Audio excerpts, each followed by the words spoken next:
ሰላም ቤተሰብ እንዴት ናችሁ? ደህና ናችሁ? በያላችሁበት ሰላማችሁ ብዝት ትረፍረፍ ይበልልኝ። ዛሬ ትልቅ ሰርፕራይዝ ይዤላችሁ መጥቻለሁ። ምን አትሉም? ለማንኛውም ግን ቪዲዮን በላይክ ጀምሩ። ቡቡዬን እንዲሁም ደግሞ ቅመምዬን የምትወዱ ሁላችሁም ትናንት የነበረውን ነገር አይታችኋል። ቪዲዮ በጣም አሳዝነው ነበር፣ በጣም ከፍቶት ነበር። ከዛ በፊት ቀን ደግሞ ሀይሚዬ በጣም ከሚባለው በላይ በጣም ደስ ብሏት ነበር እና የኔ ዓለም አንቺ ነሽ፣ እኔ ያየሁትን ዓለም ሁሉ አሳይሻለሁ፣ የኔ ጮኛ የኔ ፍቅረኛ ሲላት ነበርና እሷም ደግሞ ካላንተ ማናለኝ እያለችው በቃ ልቡን ብርብር ስታደርገው ነበር። ትናንት ደግሞ መኪናው ይሸጥ አያስፈልገንም፣ እኔ አልፈልግም፣ መኪና ተሰጥቶት ማንም እምቢ አይልም፣ ነገር ግን ይሸጥ ስትለው በጣም ከፍቶት ነበር። ሁላችሁም ደግሞ አይታችኋል ማለት ነው። ዛሬ ደግሞ እንግዲህ እንደሚታወቀው ሁሉም ለምን ሀይሚ ለምን እንደዛ አደረግሽ፣ ለምን እንደዛ አይባልም፣ ስጦታ አይናቅም፣ ብዙ ነገር ብላችኋት ነበረ።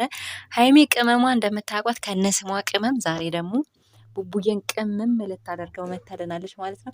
ለማንኛውም እንኳን ደስ ያላችሁ። ደስ የሚል ሰርፕራይዝ ስለሆነ ከመኪና ወደ ራሳችን እንገሯችሁ እንጂ ያልነግራችሁ ብቻ ግን ትልቅ ሰርፕራይዝ አለው ቡቡ። ዛሬ ማታ በጉጉት እንጠብቃችኋለን።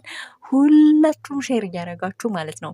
ሀይሚ ታውቋታላችሁ፣ ስትመጣ ባንድ በሆነ ነገር አትመጣም። ሰውን የማስደሰት ያላት አቅምን ታውቃላችሁ። ለኦዲየንሶቿ ያላት ክብርን በደንብ ጠንቀቃችሁ ታውቃላችሁ። እና ዛሬ ሁላችንም የምንደሰትበት ነገር ይዛልን ትመጣለች። ስለዚህ ሁላችሁም እንኳን ደስ ያላችሁ። ለማንኛውም ቡቡዬ እንኳን ደስ ያለ። ምክንያቱም ትናንት ከፍቶክ ነበር። ሲከፋህና አይማርል። ሁላችንም አትወዱም ሲከፋ፣ ቡቡዬንም ቅመምዬንም ሲከፋቸው ማየት አትፈልጉም። እና ቅመምዬ ሁላችሁም ያዘናችሁባት የተናደዳችሁባት ደግሞ ዛሬ ልታስደስታችሁ መንገድ ላይ ትንሽ ደቂቃ ነው የቀረኝ ጠብቁኝ ብላለች። ትመጣልናለች። ለማንኛውም ኮንግራ ብያለሁኝ። እኔ ኮዲው ኮንግራ ብያለሁ። እናንተስ? በቃ ቪዲዮ ይህንን ይመስላል። እንግዲህ ስትመጣልን በጉጉት እንጠብቃለን። ለማንኛውም ጎበዝ የኔ ቅመም በርቺ፣ ቀጥይ። የማስደሰት ሰርፕራይዝ የማድረግ አቅሟን ታውቃላችሁ። ቤተሰቦች እወዳችኋለሁ። ባይ ባይ።